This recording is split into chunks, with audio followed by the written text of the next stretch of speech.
Hello दोस्तों, welcome to Think Smart Art Com Classes. मैं हर्ष कुमार आपका बहुत बहुत स्वागत करता हूं। आज हम पढ़ने वाले हैं सत्ता की साझेदारी। लेकिन इसके पहले इसी चैप्टर का हमने 2 लेक्चर कंप्लीट कर लिया है। अगर आप वो नहीं देखे हैं तो आप जाकर जरूर देखें, क्योंकि अगर आप वो दूसरा लेक्चर जो 2 लेक्चर है अगर आप नहीं देखेंगे तो आज का लेक्चर थोड़ा कम समझ आएगा, कम समझ आएगा। लेकिन अगर आपने वो दो लेक्चर देखा है तो आज का लेक्चर आपको एकदम सरल लगेगा। आपको लगेगा ये तो मैं पहले से ही जानता हूँ।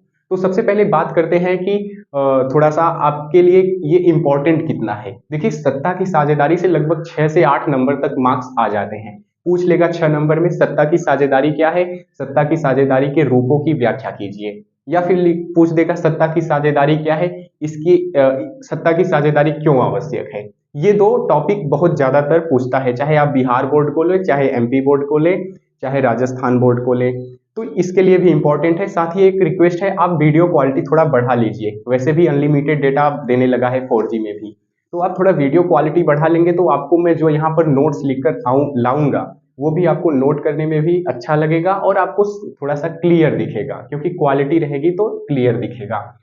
तो चलिए हम आज बताते हैं कि सबसे पहले कि हम इसमें पीछे क्या कंप्लीट कर लिए हैं, आज क्या कंप्लीट करने वाले हैं। और आपको बिल्कुल भी तनाव में नहीं रहना है, आप बिल्कुल सुरक्षित हाथों में हैं। मैंने कम से कम 4 से 5 बार एनसीईआरटी पढ़ा है, उसके पहले लेक्चर भी अटेंड किया है, उसको समझा है अच्छे से, फिर मैं आपको पढ़ा रहा हूँ। ऐसे रेंडम नहीं पढ़ा रहा हूँ कुछ भी, आपके एग्जाम के पॉइंट ऑफ व्यू से ही पढ़ा रहा हूँ। और मैं आपको प्रश्न भी दिखा दूंगा कि एग्जाम में आया है, आपको मैं दिखा दूंगा ताकि आपको संतोष भी हो जाए। तो चलिए बात करते हैं। सबसे पहले हम बताते हैं आपको हमने पीछे क्या कंप्लीट कर लिया है। देखिए, एनसीईआरटी में लगभग 6-7 टॉपिक था। सबसे पहला था सत्ता की साझेदारी क्या है। सत्ता की साझेदारी क्या है, सत्ता की साझेदारी क्या है। सबसे पहले मैंने आपको इससे इससे परिचय करने से पहले मैं आपको बताया कि सत्ता क्या है, क्योंकि अगर बहुत सारे लोग सत्ता क्या है नहीं जानेंगे तो सत्ता की साझेदारी कहाँ से समझ पाएंगे। तो अपना पढ़ाने का जो तरीका है ना, थोड़ा सा अलग है, थोड़ा सा अलग है। तो फिर उसके बाद था इसी में बेल्जियम और श्रीलंका का उदाहरण, जो कि आप पढ़ चुके हैं अगर जिसने भी अटेंड किया होगा पिछला लेक्चर। बेल्जियम और श्रीलंका का उदाहरण। अच्छा, ये बेल्जियम और श्रीलंका का उदाहरण क्यों दिया है आप सोच सकते हैं। क्योंकि बेल्जियम और श्रीलंका का उदाहरण के द्वारा एनसीईआरटी हमें सत्ता की साझेदारी और भी अच्छे तरीके से समझाना चाहती है। उदाहरण क्यों दिया जाता है, ताकि आपका कॉन्सेप्ट और भी क्लियर हो जाए, एकदम स्ट्रॉन्ग कॉन्सेप्ट हो जाए, इसलिए। तो देखिए, दोनों देश की स्थिति क्या थी। बेल्जियम में भी विविधता थी। विविधता बोले तो डाइवर्सिटी। डाइवर्सिटी मतलब कह सकते हैं अलग अलग भाषा मानने वाले लोग, अलग अलग धर्म के मानने वाले लोग। तो यहाँ पर भी विविधता थी। और श्रीलंका में भी विविधता थी। विविधता मतलब फिर से मैं आपको बता देता हूँ, विविधता मतलब अलग अलग भाषा, अलग अलग धर्म को मानने वाले लोग, अलग अलग भाषा, धर्म, संस्कृति को मानने वाले लोग। ये हो गया अलग। ये सब अगर अलग अलग है तो हम मानेंगे विविधता, और यहाँ पर भी विविधता थी। लेकिन श्रीलंका बेवकूफी दिखाता है। श्रीलंका क्या करता है कि यहाँ पर जिसकी संख्या अधिक है, जो सिंहली समुदाय था, जिनकी संख्या अधिक थी, उसके आधार पर इन्हें शासन में बैठाता है। और जब इन्हें शासन में बैठाता है यानी बहुसंख्यकवाद यहाँ आ जाता है। बहुसंख्यकवाद। और ये बहुसंख्यकवाद के कारण तमिलों में नाराजगी बढ़ती है और अंततः टकराव इतना हो जाता है कि इनके देश में हो जाता है गृह युद्ध। ये था श्रीलंका की बेवकूफी। मतलब बेवकूफी वैसे कोई टॉपिक नहीं है, लेकिन मैं इसे आपको समझाने के लिए बता रहा हूँ। तो श्रीलंका ने बेवकूफी दिखाया और अपने देश में करा बैठा गृह युद्ध, और उसका कारण था यहाँ पर आ गया था बहुसंख्यकवाद। उसके बाद बेल्जियम ने दिखाया था समझदारी, कि हमारा एक टॉपिक ही था, पढ़ा था मैंने आपको पढ़ाया भी था। बेल्जियम की समझदारी, बेल्जियम कैसे समझदारी दिखाता है और अपने देश को गृह युद्ध से बचा लेता है। बेल्जियम कुछ खास नहीं करता, सत्ता का कर देता है साझेदारी, यानी सत्ता को विभिन्न व्यक्तियों व समूहों में बांट देता है। सत्ता सिर्फ एक व्यक्ति के हाथ में न देकर विभिन्न समूहों व व्यक्तियों में बांट देता है। मेरे शब्दों पर आप गौर करेंगे।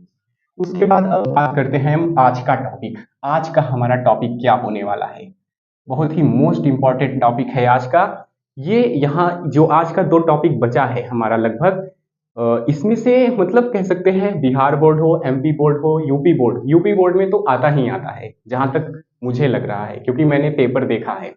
तो सत्ता आज का जो लेक्चर होने वाला है वो होने वाला है आज का टॉपिक पहला, कि सत्ता की साझेदारी क्यों आवश्यक है। सत्ता की साझेदारी क्यों आवश्यक है। भाई हमें सत्ता की साझेदारी क्यों करना चाहिए। क्या फालतू का सत्ता का साझेदारी कर दे, कोई आवश्यकता है वो बताओ। उसके बाद दूसरा टॉपिक आज का होने वाला है जो कि लास्ट है, सत्ता की साझेदारी के रूप।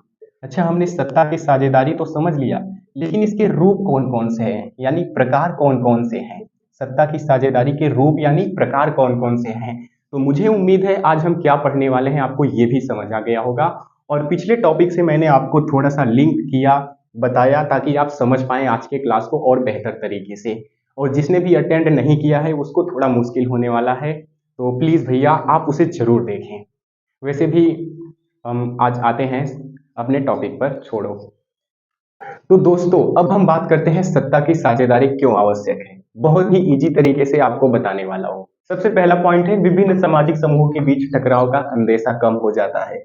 और अभी पीछे आपने यही तो पढ़ा, बेल्जियम और श्रीलंका का जब आप उदाहरण समझ रहे थे, श्रीलंका में क्या हुआ था कि श्रीलंका में जो सिंहली समुदाय था, सारी शक्ति सिंहली समुदाय के पास चली गई थी, जिस कारण से तमिलों में नाराजगी आई और तमिल बगावत कर दिए और दोनों के बीच टकराव हुआ। और यह टकराव एकदम संघर्ष का एकदम जब एक्सट्रीम पहुंच गया तो उसी को कह दिए हम गृह युद्ध। तो वहां पर गृह युद्ध हो गया था। तो विभिन्न सामाजिक समूहों के बीच टकराव कम हो जाता है। लेकिन जब हम बेल्जियम को जब हम देखें, बेल्जियम में भी वही स्थिति थी। डच भाषी थे, फ्रेंच भाषी थे, कि शायद फ्रेंच भाषी अधिक शक्तिशाली थे और बहुत ताकतवर थे, उनको आर्थिक विकास लाभ अधिक मिला था, जिस कारण से डच भाषी में नाराजगी था। तो वहां पर भी आप देखें कि वहां पर भी विविधता है श्रीलंका की तरह, लेकिन बेल्जियम समझदारी दिखाया था, क्या कर दिया था, सत्ता का साझेदारी कर दिया था। तो वहां पर क्या हो गया, टकराव कम हो गया, वहां पर टकराव नहीं हुआ। और मैं आपको यही पॉइंट तो बता रहा हूं कि विभिन्न सामाजिक समूहों के बीच टकराव का अंदेशा कम हो जाता है। तो इजी नहीं है, इसमें कौन सा साइंस है भाई, बहुत बड़ा। उसके बाद दूसरा है राजनीतिक व्यवस्था के स्थायित्व के लिए। दूसरा भी आपको समझ आएगा, अगर आप पहला समझ लिए ये तो और भी आसान तरीके से समझ आएगा। कह रहा है राजनीतिक व्यवस्था के स्थायित्व के लिए आवश्यक है। अब आप सोचिए जरा, अगर जो भारत में शासन चल रहा है, अगर पूरी शक्ति मोदी जी के हाथ में आ जाए, मतलब न्यायपालिका ना हो, न केवल सारी शक्ति प्रधानमंत्री या मोदी जी के पास या राहुल जी के पास चली जाए, तो आप सोचिए क्या होगा। क्या वो अपने मनमानी नहीं करेंगे। अगर सारी संस्थाएं हटा दी जाए, क्या सब मनमानी नहीं करने लगेंगे, अपनी इच्छा के अनुसार शासन नहीं चलाएंगे, तानाशाही नहीं आ जाएगा, बिल्कुल आ जाएगा। तो क्या राजनीतिक व्यवस्था ठीक तरह से चल पाएगी। लोग क्रांति करेंगे, रिवॉल्यूशन करेंगे, आंदोलन करेंगे, तो राजनीतिक स्थायित्व रहेगा, नहीं रहेगा।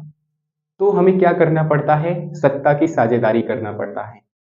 तो दूसरा भी आपको समझ आया होगा। या फिर दूसरा उदाहरण लेते हैं, आपने फ्रेंच रिवॉल्यूशन पढ़ा है, वहां पर आप पढ़े होंगे, सारी शक्ति लुई सोलहवां के हाथ में चली गई थी, जिसके कारण वो सामाजिक, आर्थिक, राजनीतिक स्तर पर लोगों का हर तरीके से लोगों का शोषण कर रहा था और खुद को भगवान का प्रतिनिधि मानता था कि मैं भगवान का प्रतिनिधि हूँ, मैं जो कहूंगा वही तुमको करना पड़ेगा। तो आप अगर वहां पढ़े थे, देखिए सारी शक्ति लुई सोलहवां के हाथ में थी। अब आप सोचिए, लुई सोलहवां के हाथ में थी, वो कुछ भी कर रहा था। तो राजनीतिक व्यवस्था के स्थायित्व के लिए जरूरी है ना सत्ता की साझेदारी। और सत्ता की साझेदारी का मतलब क्या होता है, सत्ता का बंटवारा कर देना विभिन्न व्यक्तियों और समूहों के बीच। अब यहाँ पर जैसे भारत में क्या है, भारत में न्यायपालिका के लिए सर्व प्रमुख कौन है। सबसे पहले है सर्वोच्च न्यायालय के मुख्य न्यायाधीश यानी सीजीआई। उसके बाद कार्यपालिका में है हमारे मोदी जी इस समय। तो यहाँ पर देखो सत्ता का बंटवारा है, साझेदारी है। सिर्फ मोदी जी के हाथ में पूरी शक्ति नहीं है या सीजीआई के हाथ में पूरी शक्ति नहीं है, chief justice of India CGI. तो आप इससे समझ सकते हैं।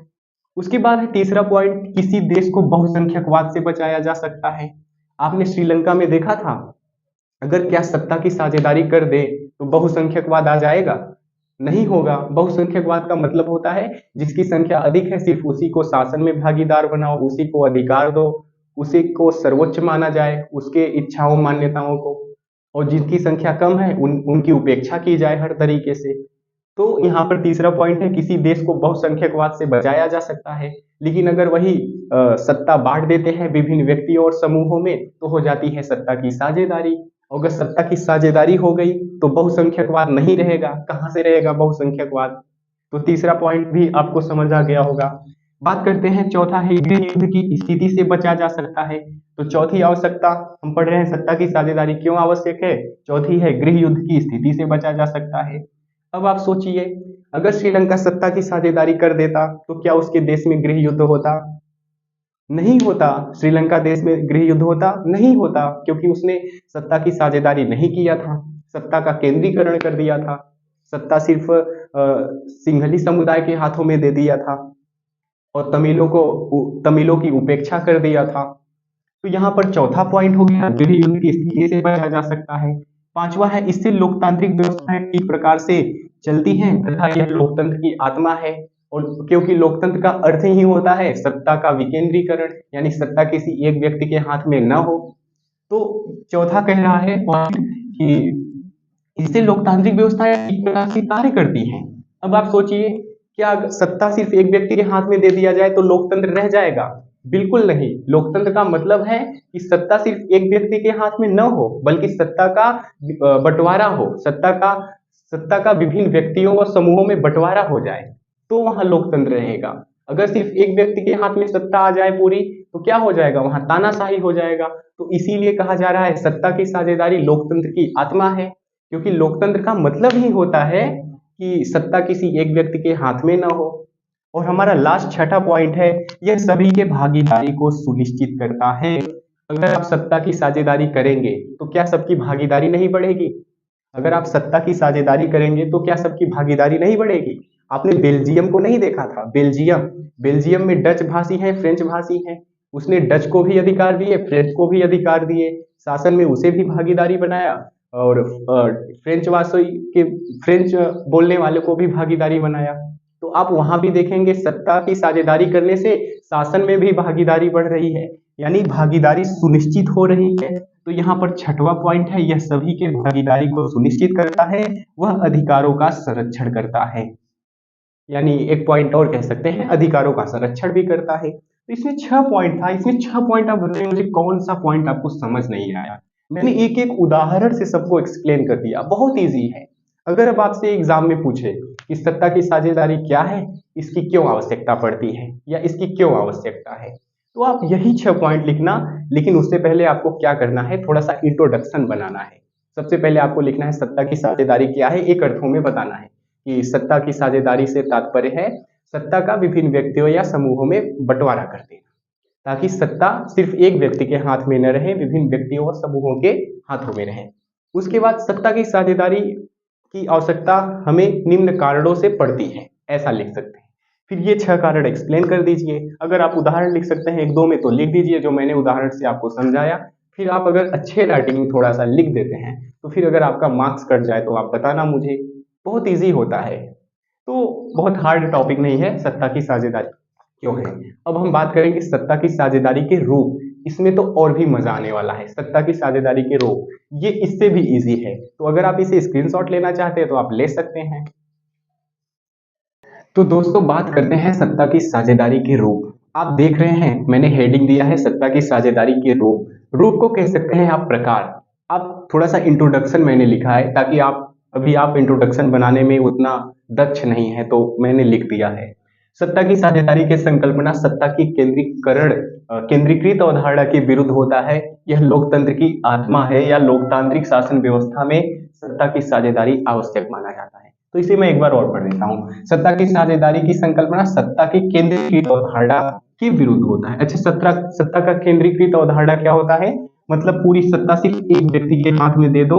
ये चंगुलांग, इनको कुछ भी कह सकते हैं, मोनू, एक्स, वाई, जे, आप कुछ भी कह सकते हैं। अगर ये एक्स व्यक्ति है, अगर इनके हाथ में पूरी सत्ता दे दो तो ये हो गया सत्ता का केंद्रीकृत अवधारणा। यानी और क्या कह रहा है, बोल रहा है कि सत्ता की साझेदारी की संकल्पना सत्ता के केंद्रीकृत अवधारणा के विरुद्ध होता है, यानी विपरीत होता है, उल्टा होता है। यानी सत्ता का साझेदारी क्या होता है, सत्ता का बंटवारा होता है, ना कि सत्ता का केंद्रीकरण होता है। तथा एक लोकतांत्रिक शासन व्यवस्था में सत्ता की साझेदारी आवश्यक माना जाता है। यहाँ पर मैंने इंट्रोडक्शन पढ़ दिया। अब बात करते हैं पहला रूप का। तो सत्ता की साझेदारी का पहला रूप यानी पहला प्रकार है सत्ता का क्षैतिज वितरण। अब आप कहेंगे सत्ता का क्षैतिज वितरण क्या है? कुछ नहीं है। अब भारत में रहते हैं ना, भारत में सत्ता का क्षैतिज वितरण भी है, ऊर्ध्वाधर वितरण भी है। तो एक ऐसे आप देखेंगे तो एक होता है कार्यपालिका, एक होता है विधायिका, एक होता है न्यायपालिका। तो यही है सत्ता का क्षैतिज वितरण। कार्यपालिका के प्रमुख प्रधानमंत्री हो गए, उसके बाद विधायिका के हो गए सीजीआई यानी चीफ जस्टिस ऑफ इंडिया, और विधायिका विधान बनाने का कार्य करती है। विधायिका विधान बनाने का कार्य करती है, इसके भी प्रमुख हो सकते हैं प्रधानमंत्री। तो बात करते हैं सत्ता का क्षैतिज वितरण सत्ता की साझेदारी का एक रूप है यानी एक प्रकार है। सत्ता की साझेदारी के प्रकारों में मुख्य है जिसमें शासन व्यवस्था के विभिन्न अंगों यानी कार्यपालिका, विधायिका, न्यायपालिका के बीच सत्ता का बंटवारा कर दिया जाता है। तो यही हो गया सत्ता का क्षैतिज वितरण। लेकिन जब हम ऐसे कर देंगे ये वाला बंटवारा, विभिन्न स्तरों पर सरकार को बांट देंगे, तो ये हो जाएगा ऊर्ध्वाधर वितरण। अभी हम इसको पढ़ने वाले हैं, लेकिन आप इसे केवल देखें सत्ता का क्षैतिज वितरण को। देखिए आप यहाँ सत्ता का क्षैतिज वितरण हो गया है, मतलब सत्ता को विभिन्न अंगों में विभाजित कर दिया गया है। आप फ्रेंच रिवॉल्यूशन पढ़े थे, आप मॉन्टेस्क्यू का नाम सुने होंगे। मॉन्टेस्क्यू क्या कहते हैं? सत्ता पृथक्करण का एक सिद्धांत देते हैं, पावर ऑफ सेपरेशन यानी सत्ता पृथक्करण का एक थ्योरी देते हैं। उसमें कहते हैं सत्ता अगर तानाशाही से बचना है, लोकतांत्रिक व्यवस्था के रूप से शासन चलाना है, तो सत्ता का कर दो बंटवारा यानी सत्ता का कर दो पृथक्करण। सत्ता को अलग अलग भागों में बांट दो, सिर्फ एक व्यक्ति के हाथ में ना दो। तो आप वहां से भी कनेक्ट करके इसे समझ सकते हैं। यहाँ पर भी सेम वही हुआ है, सत्ता को विभिन्न अंगों में विभाजित कर दिया गया है और इसे इसे ही कहते हैं सत्ता का क्षैतिज वितरण। मुझे उम्मीद है आपको ये पहला प्रकार समझ आया होगा। अब हम बात करते हैं दूसरा प्रकार। तो आप इसे स्क्रीनशॉट ले सकते हैं। तो दोस्तों अब हम बात करते हैं सत्ता का ऊर्ध्वाधर वितरण सत्ता की साझेदारी का एक रूप है। यह भी सत्ता की साझेदारी का एक रूप है। सत्ता का ऊर्ध्वाधर वितरण भी सत्ता की साझेदारी का एक रूप है। इसमें शासन को विभिन्न स्तरों में विभाजित कर दिया जाता है। आप ऐसे एक त्रिभुज बनाइए, आप इसमें 3 खाना बना दीजिए। एक ऊपर लिख दीजिए केंद्र सरकार, और दूसरे में लिख लीजिए राज्य सरकार, और तीसरे में लिख दीजिए स्थानीय स्तर की सरकार या स्थानीय सरकार। आप यहाँ देखेंगे तो सत्ता यहाँ पर विभिन्न स्तर की सरकारों के पास है, ना कि सिर्फ केंद्र सरकार के पास है, ना कि सिर्फ राज्य सरकार के पास है, ना कि सिर्फ स्थानीय सरकार के पास है। सत्ता थोड़े थोड़े रूपों में विभिन्न स्तरों पर विभाजित है। देखा जाए तो एक केंद्र के पास भी है, राज्य के पास भी है, स्थानीय स्तर के सरकार के पास भी है। तो यहाँ पर देखिए सत्ता का ऊर्ध्वाधर वितरण है, इसी को कहते हैं सत्ता का ऊर्ध्वाधर वितरण। तो सत्ता का ऊर्ध्वाधर वितरण क्या है?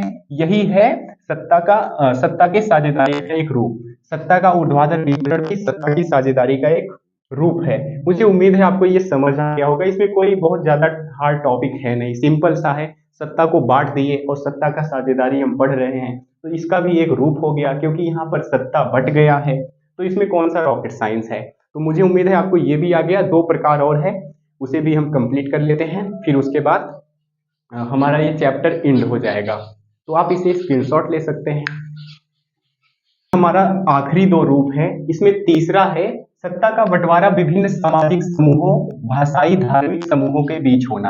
यानी सत्ता का बंटवारा जो विभिन्न समुदाय रहते हैं किसी देश में, जैसे कोई अलग धर्म का मानने वाला है, कोई अलग धर्म का मानने वाला है, मतलब कोई हिंदू है, कोई मुस्लिम है, कोई सिख है, कोई ईसाई है, इन सभी धार्मिक समूहों को भी सत्ता में भागीदारी करना, ये भी सत्ता की साझेदारी का एक रूप है। और यहाँ मैंने यही लिखा है, सत्ता का बंटवारा विभिन्न सामाजिक समूहों, भाषाई, धार्मिक समूहों के बीच होना। अर्थात कोई अल्पसंख्यक है या बहुसंख्यक, दोनों को सत्ता में भागीदारी बढ़ाना या भागीदारी करना, यही है सत्ता की साझेदारी का तीसरा रूप यानी तीसरा प्रकार। एक चौथा और लास्ट प्रकार है, उसके बाद हमारा चैप्टर एंड हो जाएगा। सत्ता के बंटवारे का एक अन्य रूप विभिन्न प्रकार के समूहों, आंदोलनों द्वारा शासन को प्रभावित करना। यानी एक अन्य रूप क्या है कि जो भी दबाव समूह होता है, दबाव समूह, अभी आपको प्रेशर ग्रुप नहीं समझा होगा, मतलब प्रेशर ग्रुप क्या होता है आप नहीं समझ रहे होंगे, लेकिन ऐसा समझ लीजिए प्रेशर ग्रुप वह है जो सरकार के गलत नियमों व गलत कार्यों का विरोध करके सरकार के ऊपर प्रेशर बनाता है और उस दबाव के माध्यम से सरकार को अपने गलत निर्णयों को वापस लेने पर मजबूर करता है। यही हो गया दबाव समूह। और आंदोलन तो आप जानते ही हैं, अभी आंदोलन होता रहता है, जंतर मंतर पर धरना लोग देते रहते हैं, धरना आंदोलन, उसके बाद शासन को इससे ही प्रभावित करते हैं। तो ये भी हो गया हमारा चौथा रूप, यानी सत्ता की साझेदारी का एक रूप हो गया यह भी, यानी दबाव समूह व आंदोलनों द्वारा शासन को जब हम प्रभावित करते हैं ये भी हमारा हो गया सत्ता की साझेदारी का एक रूप। तो मुझे उम्मीद है आपको सत्ता की साझेदारी क्यों आवश्यक है ये भी समझ आया होगा, और सत्ता की साझेदारी के कौन कौन से रूप हैं ये भी समझ आया होगा।